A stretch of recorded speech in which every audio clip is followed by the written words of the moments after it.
Hi everyone and welcome back to my channel. So you're here today probably because you want to get back with your ex, and we're going to talk about what you can do or what you should be doing if you have just been dumped. I hate that word. I really hate the word dumped. I've been dumped twice in my life. And then another time I nearly got dumped, but I got in there first, so we can't count that one. And that was very, very childish on my part. So I've been dumped twice, and in both of those occasions, I did get back with the boyfriend with two very different outcomes, which does kind of change the advice that I give to people. It's completely normal if someone's just broken up with you for you to have difficulty sleeping, for you to feel like you are bereft in some way. It's a bit like grief if you're truly like brokenhearted and you perhaps desperately want to change the situation that you're in right now. You want to fix it or do something or make them love you, and you probably potentially feel stronger feelings for them now than you ever did throughout the relationship. So what I would say about this is that it's quite complicated, and I'm not going to give you advice today that's like you should do these 3 things and this will fix it. I'm going to talk about the potential things you can be doing and what you actually should be doing, which, if you do these things, might not work, you might not get back together, but it does increase your odds and lay the groundwork for a reconciliation.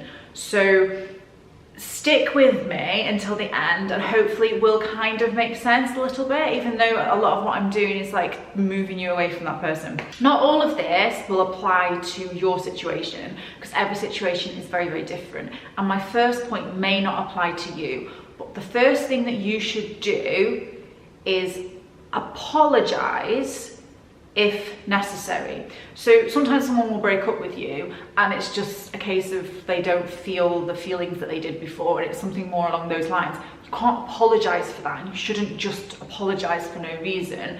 But if you have been broken up with because your behavior and something that you have done, it's really important that A, you take on board what you've done, B, you apologize, and C, you absolutely mean that apology. So don't apologize if you don't know what you've done wrong. Seek to understand what's going on with the other person and apologize in a timely manner if it's warranted. If you want more information about how to make a fabulous apology, I do have another video on this. I'll link it in the description box of this video. My second tip is a tricky one because it should happen as the breakup happens.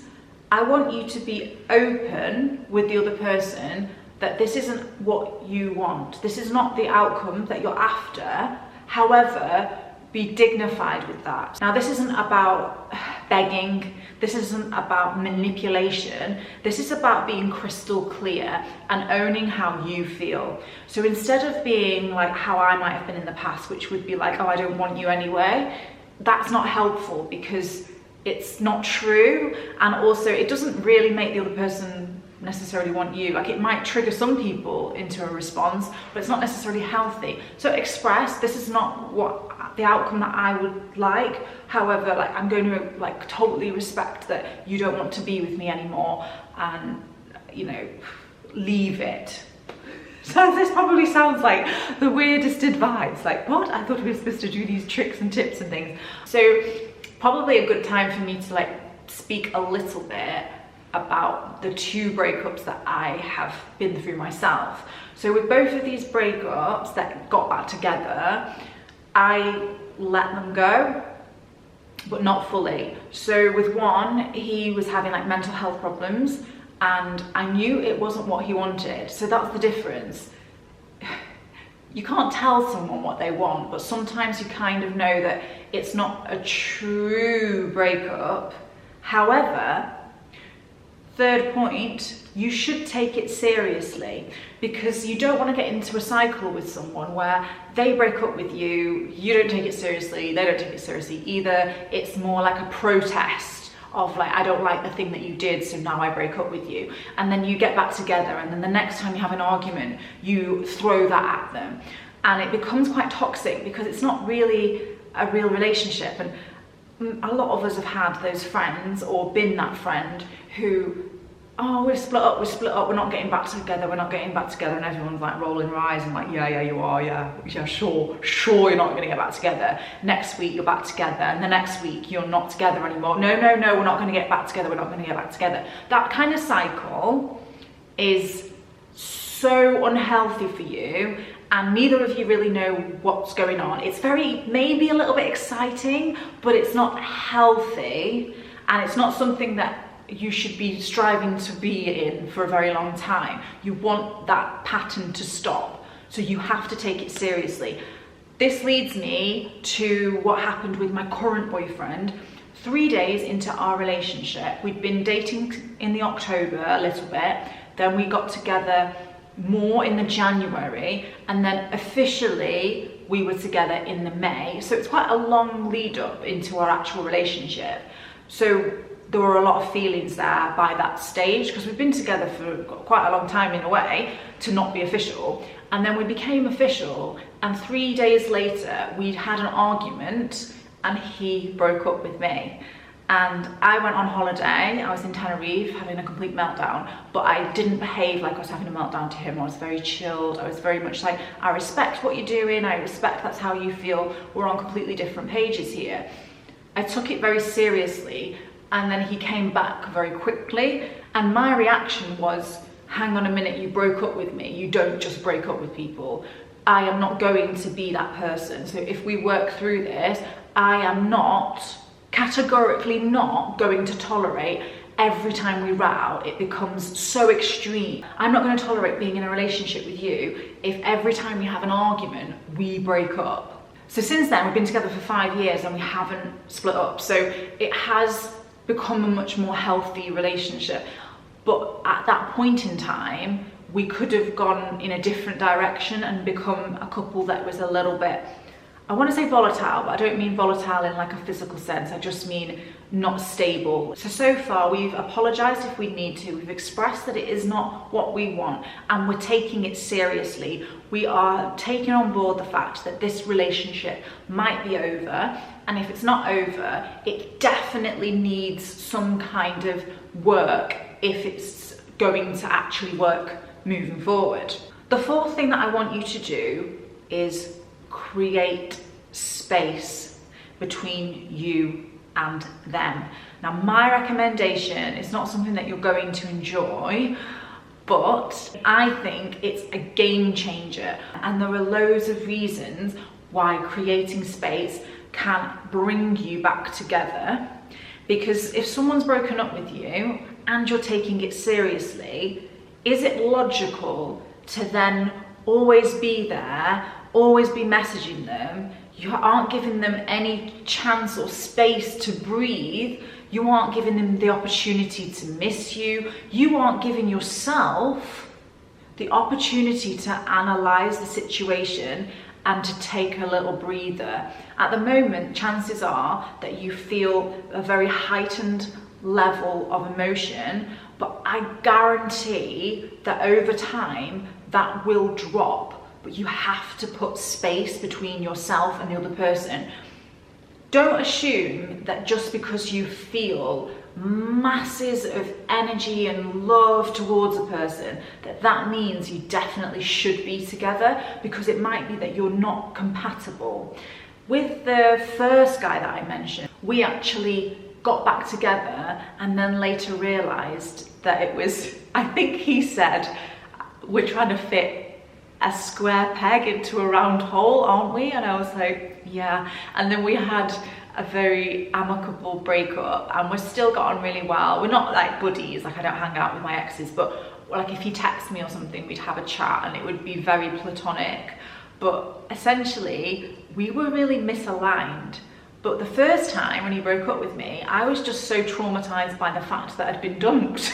I was like, what's happening here? How dare you? And I was so like stressed about that I wasn't really thinking from the perspective of, is he the right person? On reflection, like the entire relationship was like, I don't even know like how we were together. We were like misaligned. We were misaligned on, did we want children? We were misaligned on how we feel about the holidays, and we were misaligned on how we feel about our families in general. The alignment was so off, and it's like, we just didn't match. So take some time for yourself, give yourself the opportunity to be away from this person, and don't worry if they find someone else, or if they even are seeing someone else right now, they're not your person. Let them go. There's that saying, isn't there? Let them go, if they come back, and then you'll know. And I do think that there is some validity to that. But sometimes when they come back, it doesn't still mean, oh yeah, we definitely should be together. So I want you to sit down and think about, are you aligned on your values? Are you two people that actually work together? Do you really see a future, or are you just working off your emotion right now? I would give yourself 3 weeks minimum, because it takes 3 weeks minimum to break any kind of habit. So if you're used to seeing them, if you're used to texting them, it's going to take 3 weeks minimum for you to start to feel a little bit more tranquil about the whole thing. Also, it heightens your value. If you can say to someone, I respect your decision, I'm sorry about X, Y, and Z, and in the future I'll do A, B, and C, and also I'm going to give you your space. You don't need to tell them I'm doing this because of I've watched a video, or I'm like a strategy. Just leave them alone. Just don't even speak to them. And if they start to contact you, ask yourself whether you want to be with a person who actually comes and goes, is blowing hot and cold. Is this a healthy relationship or not? It's really, really important that we question that sort of thing when someone goes all in and breaks up with you. If you're a high value person, when someone breaks up with you, you know that there'll be other people out there, and you know that you can move on. Even if you don't know it and you are weeping and wailing and wanting to check their Facebook and their Instagram and all of that, move away and give the impression that you are not obsessed with them. Because there's nothing less sexy than feeling like someone is obsessed with you when you're actually quite irritated by them, or hurt by them, or angry with them. You want to be avoiding doing all of the classic things of tweeting passive aggressive statements or posting things on Instagram or Facebook. Come off social media if you have to. Recruit a friend to keep you under lock and key if necessary. You have to rein yourself in.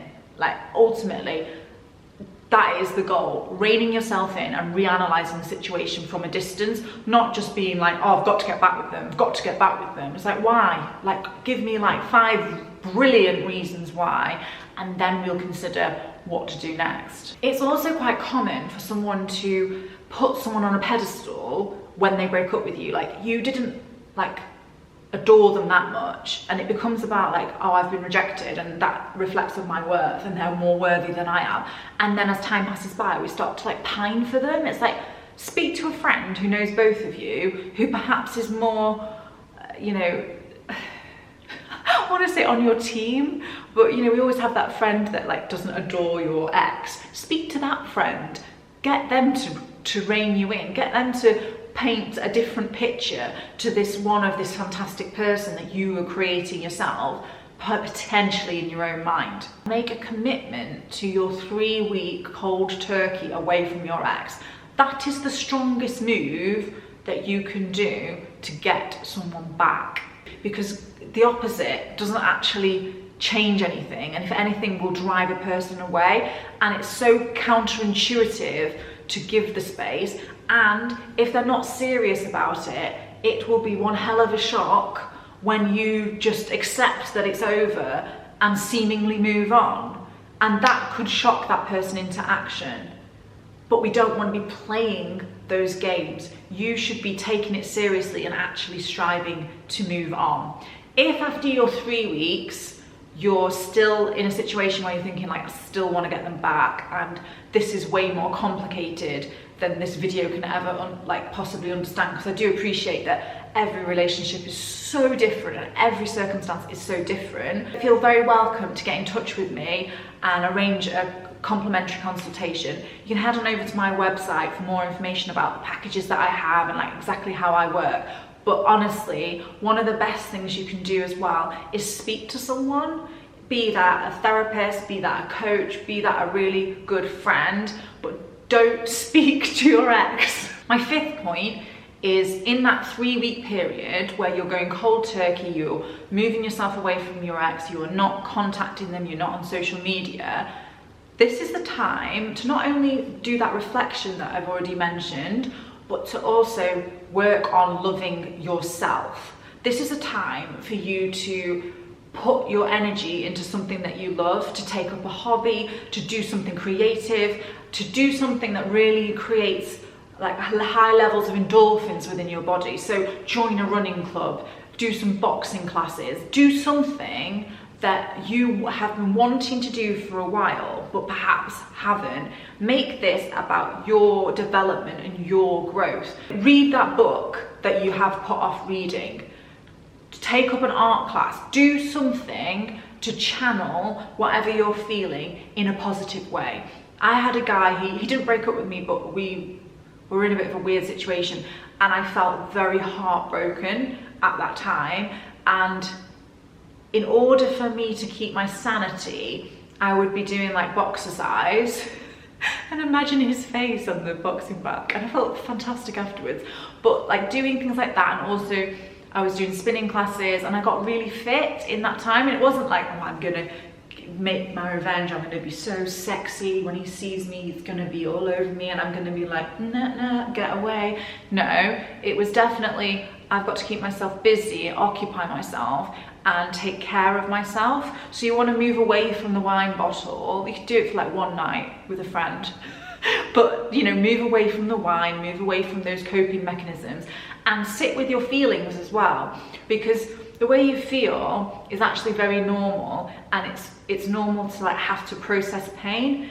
If you find it helpful, it can be good to every day write yourself like a bit of a list of things that you're grateful for, and also write letters to the ex. Don't send them. I had a client actually recently, she was like, Abby, you know, you told me about the letter writing exercise.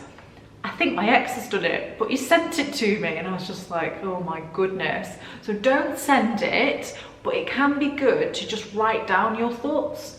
I don't want you to write them in a text and send it to that person. Write your thoughts down, and then do that like once a week or however often you need. And over time, you will see a bit of a journey that you're going on, and how your feelings will alter. It can be very cathartic to do something like that when you're feeling low about your relationship situation. Thank you so much for watching today. If you've enjoyed this video, please don't forget to like, comment and subscribe.